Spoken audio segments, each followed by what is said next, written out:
Well, I think the 20th and indeed perhaps even the 21st centuries are unimaginable without Freud. The reason for that is simply that everything that we do, wittingly or unwittingly, is somehow affected by not only his writings and the practice of psychoanalysis and the various practices of therapy in the Western world, but also because of all the attributions that have gathered to his name, whether he would have been happy with those attributions or not. So, for example, the importance that we put on childhood, the significance of all the stages of development in childhood, the place of sexuality in everyday life, the meanings that sexuality accrues in everyday life, the ability to talk openly and freely about all kinds of things that were not available to public discourse in the Victorian age. What else? The kind of meanings that we give to thinking about ourselves through the faculty of memory. What we remember and what we forget has taken on a significance which probably in the 19th century only the soul had. So there's this kind of loose, amorphous, but significant Freudian memory which also forgets very easily and intentionally or unintentionally, is perhaps what the soul was for people in the 19th century. So all these things are part, if you like, of the Freudian climate that we live within. Is that enough for a beginning? Yeah. I think we live in a post-Freudian climate, and it's very hard to extract Freud if you know about his existence from that climate. Now, you know, people always naturalize or make natural or think as being forever the moment that they inhabit. They don't think it has a history and a set of origins. Now, I'm not saying that everything that I have claimed as being part of this Freudian weather is attributable only to Freud. There are many people who come into that sense of thinking. But a lot of it is due to Freud's writings and to their, if you like, their after effect in our world.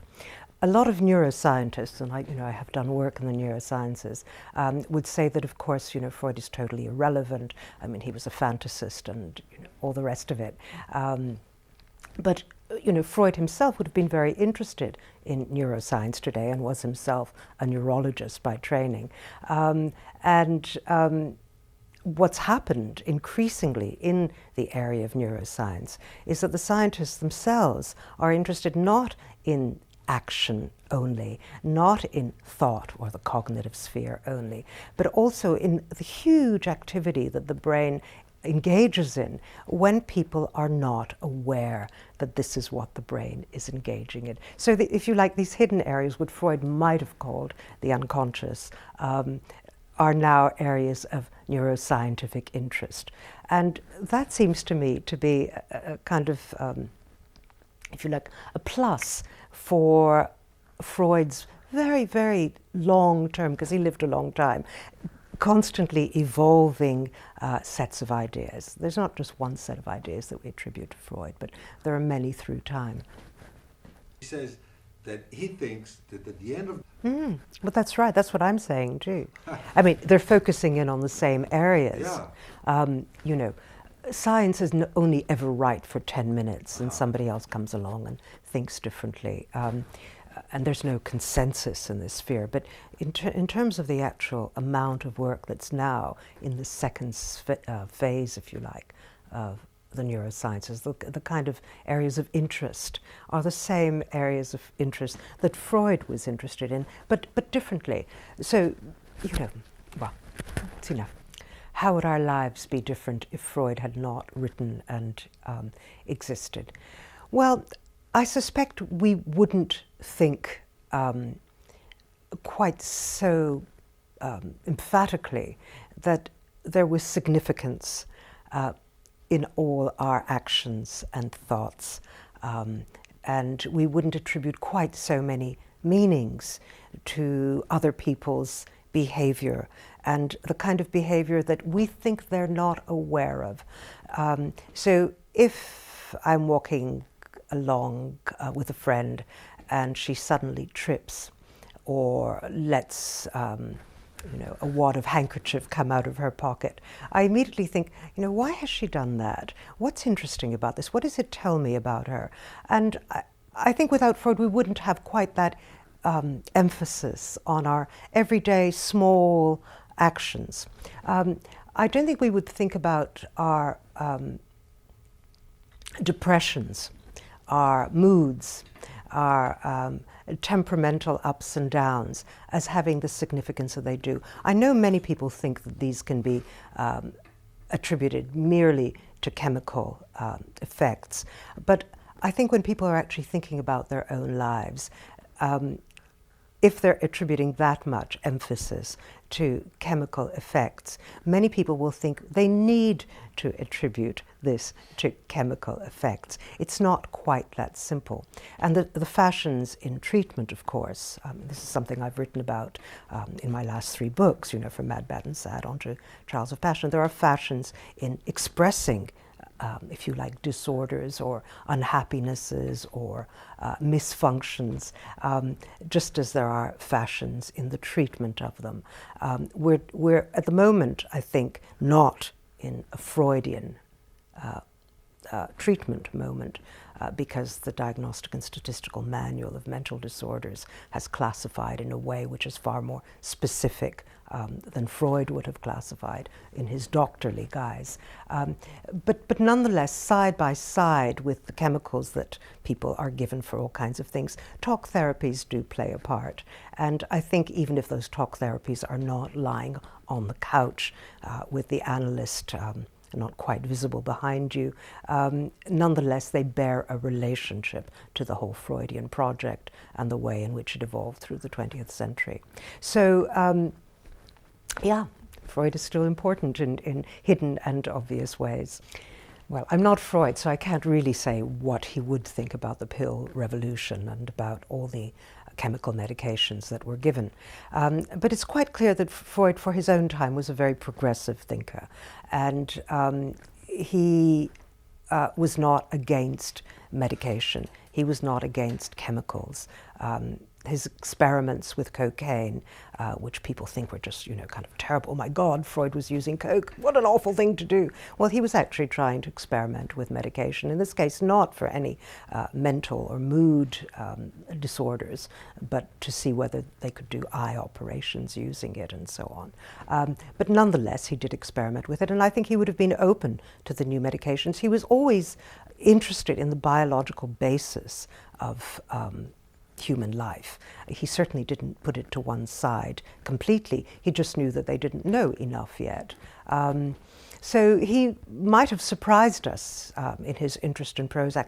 I think he would have perhaps, I would like to think this, suspect that there was a huge placebo effect in all the pills that we're so happy to take these days and are so happily prescribed, and out of which the big pharma companies make a great deal of money. I wish I had shares. I think he would have looked at the doctor-patient relationship more closely and seen the kind of, if you like, transference that takes place when drugs work and when they don't, when side effects are important in actually making a placebo work, and when placebos without side effects don't work quite so well, and so on. So he would have been interested in all those things that come into the doctor-patient relationship, and the kinds of treatment that results from that. It was one of the things, of course, that he analyzed. It was why he thought love was so important as part of therapy, and that one had to analyze the love effect as well as just take it for granted. Well, in fact, in the few studies, long-term studies that have been done on this, it's not clear that pills are more financially efficacious to a national health system than therapies. if you have a very expensive psychoanalyst who makes you lie on the couch 5 days a week, maybe 7 days a week, perhaps that, would be about the same price. But the usual kinds of therapies which give people at least some kind of awareness of what is happening to them and engage them through everyday life in a different way than the pills do, are seen to be probably cheaper in the long term. People who are in therapy don't tend to go back to either the hospital or their medical practitioner quite as often as people who take pills. And that's very well known. But, I'm not in that sense a kind of simple-minded Freudian. I don't think Freud solves, or Freudian therapy solves everything. Freud didn't think Freudian therapy solved everything. Life is difficult, and one hopes that one doesn't get too stuck at various points in life, not to be able to go on.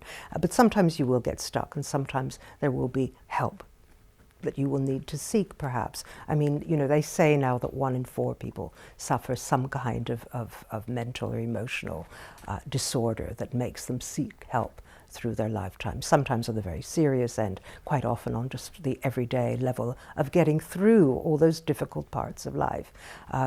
We don't have religion quite so much as we had before, and we live atomized lives. Families are distant from one another and so on. So yes, I mean, people will need some kind of help and will feel. We're always on the borders of some kind of strange mental functioning. In any case, we go to sleep every night. We dream, we rage at the driver in the next car and want to kill. And if you just topple that over, just a little centimeter, who knows? I might need help. So there we go. But I think you wanted me to talk about women. Well, there's a very, very thorny question around Freud and women. And it's partially a difficult question because I think the series of discontents that led to feminism, to women's emancipation movements, come from the same seedbed as the set of ailments that brought women to Freud and other analytic practitioners' couch. In other words, women were denied a great many freedoms in Victorian society, and in particular, middle-class women were denied these freedoms. They were denied the freedom of movement, of expression, of not only their emotions, but also of intellectual expression, because it wasn't considered feminine in the appropriate way. They were denied education up to a point, and so on. So women had a series of discontents, and many of those discontents were also, if you like, sexual, because in some of the understandings of middle-class women, virtue ruled supreme, and women were not supposed to have sexual thoughts or indeed sexual feelings or indeed desire. That was not part of the spectrum of what women were meant to feel and think. And some of the discontent with all of this, not necessarily articulated in those words that I've given you, expressed itself in the various feminist movements of the early part of the 20th century, or expressed itself in the various kinds of illnesses, mainly named hysteria at that time, and indeed throughout the 19th century, which shadowed women's lives. Now, what Freud, I think, did, interestingly, I don't know if he knew that that's what he was doing, but as part of his clinical practice, he listened. And he listened to women quite a lot, as well as listening to men. And the kinds of things that he then began to think about, like sexuality, like repression, like the ability to freely associate and speak your thoughts and whatever came into your mind, were very, very important in if you like, allowing women to think about themselves and giving women an importance, allowing women's emotions to have an importance in, first of all, the sphere of the psychoanalytic practice, but then also in a more public sphere. And I think that was Freud's great contribution, if you like, to the freedom of women. When the second wave of feminism came along in the late 60s, early 70s, there were two sides to the Freudian debate. There were those who thought Freud had actually, particularly in the guise of American practitioners, been a great hindrance to women. In other words, said women go off and have babies and stay in the home, which was, the kind of thing that we see in the books of the second wave of feminism, and had created a myth of vaginal orgasm. Phew, can't even say it. Myth of vaginal orgasm. Of course, Freud never talked about vaginal orgasm at all.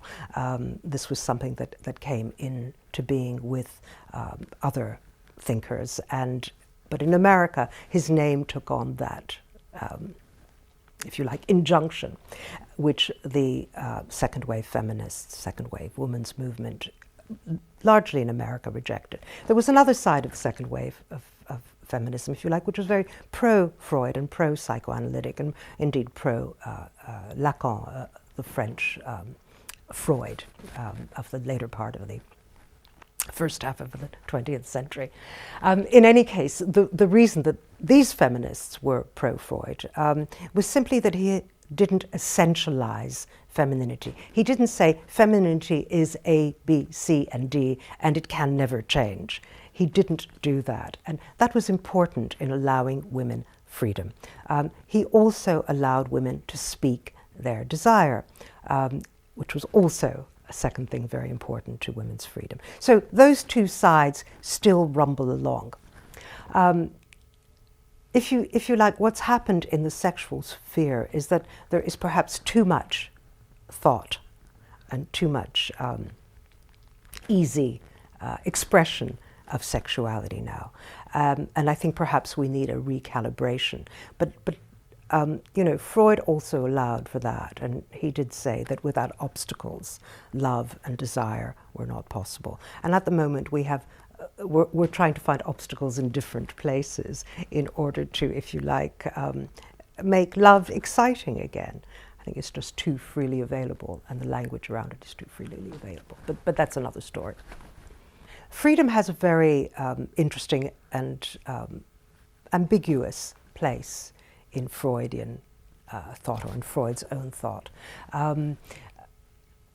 He didn't think that the total freeing of sexuality and desire would necessarily result in happiness. He felt it was necessary for his time, which had gone, if you like, too much in the area of Puritanism and silencing of desire, and that had created illnesses, neuroses. But he also writes that too much freedom will not necessarily result in happiness either.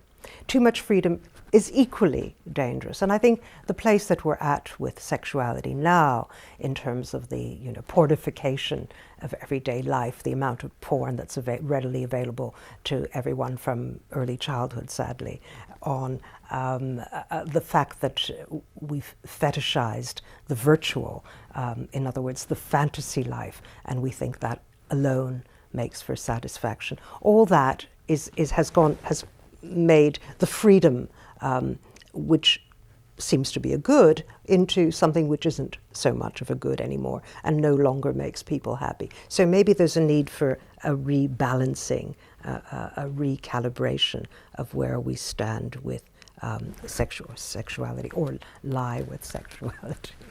Well, you may not give it up, but it may be given up for you. So one of the things that's happening now in Britain, at least, and I think probably also in America, in France, and not everybody's at the same place with either Freud or with everyday life, obviously. But one of the things we see here is that religious Puritanism, in the shape of various fundamentalisms, has made an impact on people who you think would want every possible freedom. So some women, not many, I'm still on the other side of this equation, but some women, not many, do want to cover themselves, do want to hide themselves from the gaze, And if you remember, in the second wave of feminism in the 70s and 80s, we all talked about, or people talked about, ocular harassment. In other words, the gaze of the male on the woman. Women still don't necessarily like the gaze at all times, and they want the gaze that they want, not any random gaze, and so on. So there's a sense in which, you know, people do think certain freedoms can go too far, and they don't want the whole scale of those freedoms. Freedom is a difficult thing, as we know. We know it politically, as well as sexually. So Freud, well, I don't know where he would be with all this. I think he wouldn't be all that, he wasn't a moralizer. I mean, that's one thing to say, and this is very important for feminism as well. Freud was not a moralizing writer, thinker. He listened to what his patients said and didn't offer a moral opinion. You know, if you happened to be gay or lesbian or anything, you know, wherever your desire took you as you lay on the couch and speaking it and freely associating, Freud did not think that was wrong. He was a scientist in that sense, if you like. I mean, whatever values we attribute to science, but he was non-normative. He didn't think, you know, you mustn't do this. If later psychoanalysts thought homosexuality was an illness, that had nothing at all to do with Freud. He had many patients who loved women, HD for one. He had many patients who loved men, and so on. So yeah, he was not a moralizer. Whoa, only 3 contributions to the Freudian legacy. The best 3. Well, oh, gosh. I think the importance of observing ourselves and others in a way which makes what they do and what they say meaningful. So the kind of a giving of significance to the everyday. You know, to the slips as well as to the choices, to the gestures and so on. And, you know, I write novels too, so this is very interesting to me. And I think that significance to individual life is a Freudian legacy. I think childhood and the significance, again, the meanings attributed to childhood, and the kindness we now think it is important to give to the child, as well as perhaps the occasional no we think it is important to give to the child. All that is part of the Freudian legacy. And I guess the final thing is free expression, and where the hidden and where the open lie, and, you know, why it's important to think of those lines between the private and the public, the secret and the open. So the attention paid to all of that is Freud's legacy for me. So I think what Freud means for me is in part, and what is important about Freud for me is in part this sense that it's significant what is kept hidden and what is revealed, what is disclosed and what is hidden. The dividing line between the freely expressed and the repressed give a certain coloring to everyday life, both in the sexual sphere, the family sphere, and in politics as a whole. And that to me is very much part of, if you like, the whole Freudian arcana of thought, that he suddenly stresses what has been hidden and says, let us talk about this. He says, associate freely, speak freely, at least within the shelter of the consulting room. But he also thinks in the public sphere it's important to unveil or to reveal certain things. And, you know, although what is hidden and what is revealed changes depending on the historical moment, the fact that we need to think about this is part of Freud's legacy for me. Yes, no, absolutely. I mean, you know, today we're obsessed with national security agencies, the NSA and freedom of information and transparency. And all of these are political, if you like, structures. We're very interested in these, and we want things to be revealed. What Freud adds to that is not only that he talked about the need for the secret to be revealed, but also that you have to know where the line goes between the secret and the revealed. There are certain things that perhaps aren't necessary for the public sphere and need to be kept in the private or the intimate sphere and don't need to go out. But the very fact that we consider this is part of Freud's legacy. I think part of Freud's legacy is very much that we believe in unveiling what has been kept secret. And it's a kind of impetus. Once you start, it's very hard to stop. You want to know everything. You want things to be revealed. You can't bear the fact that we're being watched all the time, and somebody knows things about us that we don't want them to know. I mean, all of this relationship between the secret and intimate and the public, or the surveillance itself, is very much a kind of a Freudian sphere of thought. I think one of the things that drove Freud as a thinker and as a scientist, from his own perspective at least, was that he was interested in what was hidden. He was interested in revealing what hadn't been spoken, thought before. And he did this in part by listening to what his patients said when they thought nobody visible was listening. In other words, he tapped into the internal life of his patients. And what he found there were a series of discontents, which he then wrote about in terms of the neuroses, in terms of repression, in terms of sexuality. One of the ongoing themes that he found in these discontents was that his patients, his clients, didn't know how to think or didn't know how to live with their desires and their fears about their desires and their what eventually became called the superego, the punishment of their desires, which was an internalized form of their parents or the society around them, and how that dealt with their wishes. But as part of that act of revealing, as that part of that scientific desire to know, Freud was, I think, quite intent on unmasking the secret, at following the secret, at following what hadn't been revealed. And that, if you like, that tendency, that wish to follow the secret, to know about the secret, to reveal what is not transparent, is very much something that preoccupies us in our everyday social and political sphere today. We don't want our politicians to be living things that we don't know about. We're interested in their sexual peccadillos, perhaps too much, but nonetheless, we are interested. We do think that the personal is also political, which is, of course, also Freud's legacy to the feminist movement, if you like, that the personal is indeed political. In any case, we want the everyday matter of life to be transparent. And I suspect that whole concern, that whole preoccupation with what is secret and what is revealed is one of Freud's legacies for the political sphere today. So we don't like the fact that the NSA is up there as a kind of punitive surveyor of everyday life. We don't believe that that is ethical.